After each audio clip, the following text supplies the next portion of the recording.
Hey hey hey! Et me revoilà encore pour vous faire chier avec un nouveau kit. Aujourd'hui, on va parler d'un vieil anime, en fait, d'un vieil OAV, très exactement, de Shinji Aramaki, Studio Artmic, Metal Skin Panic Maddox 01.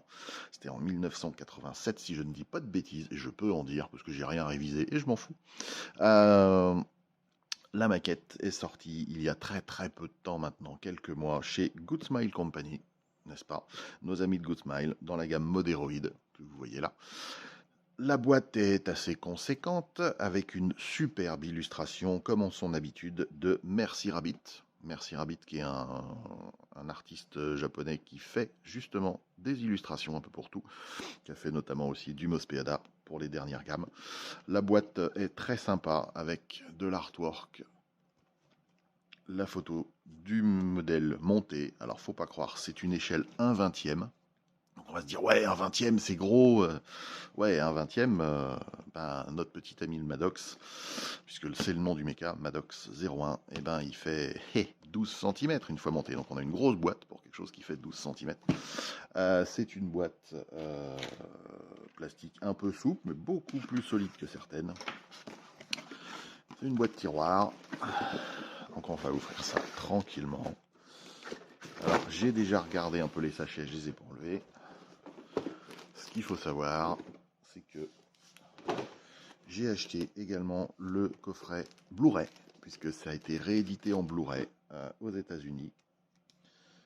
Et donc je vais pouvoir, dès que j'aurai trouvé un lecteur Blu-ray, puisque moi je suis un des seuls débiles qui achète un Blu-ray sans avoir de lecteur Blu-ray, mater ça en super top qualité. Ils ont tout restauré, il y a une notice technique et il y a un petit artbook que je vous présenterai séparément.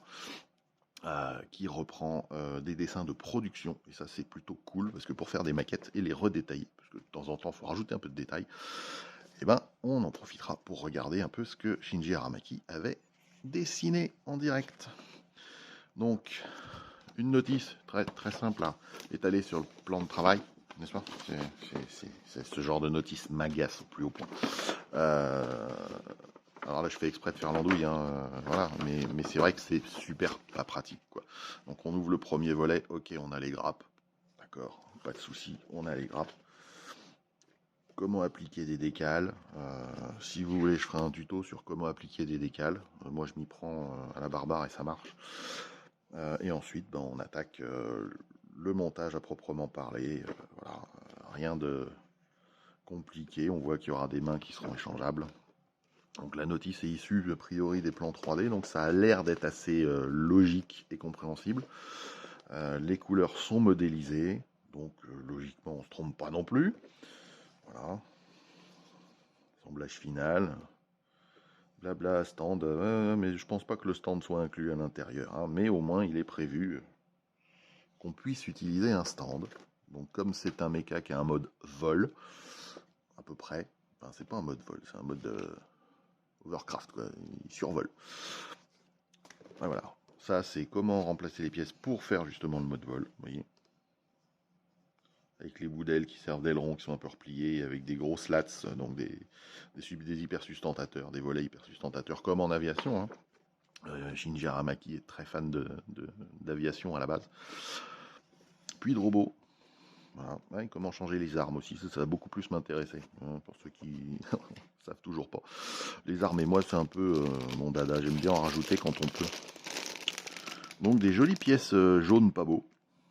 Voilà, donc c'est un jaune, ouais, pas, un jaune un peu terne, il tire sur l'oranger.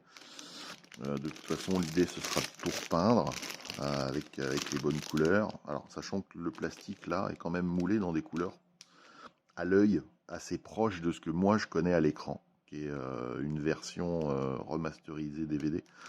Pirate, parce que ça se trouve pas ici, évidemment, en France, nous les pauvres. Oh bah non, on va quand même pas leur montrer ça, ils pourraient aimer, hein, on va peut-être pas en vendre. Donc voilà.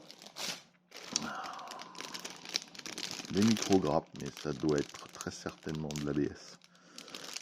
Parce qu'on a de l'articulation dessus.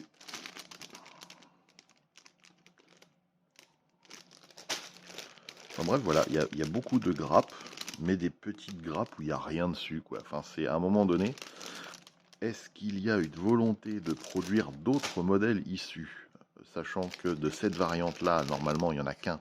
Et après, c'est un modèle un peu plus gros qu'on voit dans l'anime, qui n'ont a priori, pas de pièces en commun. Je me demande toujours la pertinence de faire des micro-moules comme ça, alors que on a une boîte comme ça, on fait une grappe, et je sais pas, on les met côte à côte, hein, sur la même grappe, ça fait moins chier tout le monde, je trouve. Rien que vous avec les sachets, hein. Vous aimez bien quand j'enlève pas les sachets, hein. Ouais, je veux pas le faire.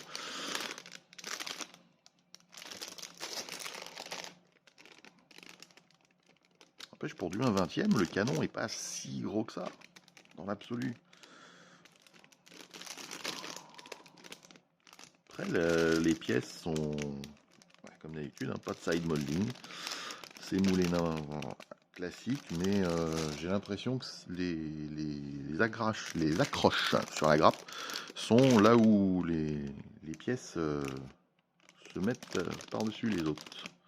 Donc on devrait pas trop voir tous ces points. Si jamais ceux qui parmi vous veulent le monter en no paint, je le déconseille très fortement. C'est une maquette qu'il faut peindre, il faut le faire, faites-le. Voilà. Bon, encore le retour du jaune canard. Ah, la visière a été pré-peinte et on a une autre visière en pas pré-peinte. Donc ça veut dire que si vous savez le faire, vous prenez celle-là. Si vous savez pas le faire, vous prenez celle-là.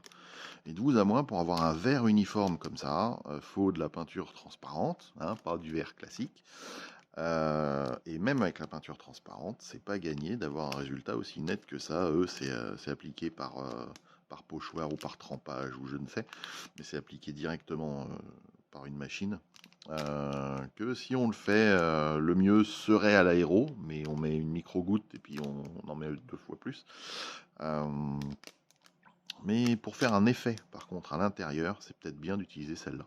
Un effet un peu de transparence ou un autre détail, sachant qu'on est censé voir à travers. Alors, le verre transparent reste bien transparent, hein. Moi, je vois les grappes à travers. Après, la déformation du plastique liée à son épaisseur fait que... Mais bon.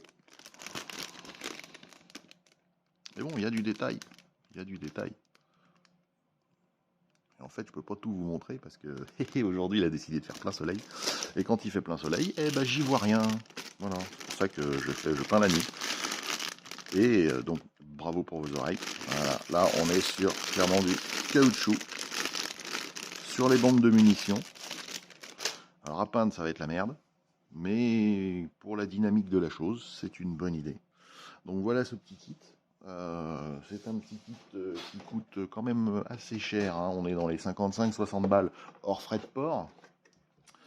Il y a quand même du contenu. Maintenant, il faut se dire que si je n'aimais pas cet anime, cette OAV, j'aurais peut-être pas mis 60 balles dans un truc qui fait 12 cm de haut à monter moi-même. C'est encore pire, quoi. Voilà. Il faut bien être conscient de ça. C'est un truc pour les passionnés. Je pense pas qu'ils en aient édité des 1000 et des 100. Dans la même gamme, parce qu'il y a plein de choses en mode héroïde, vous avez du Pat Labor, vous avez, voilà. Donc n'hésitez pas à regarder la gamme s'il y a des robots vous intéressent, parce que c'est essentiellement axé autour des maquettes de robots. Et moi je vous dis bon, à la prochaine, parce que là j'ai un peu de boulot, hein. Ciao ciao.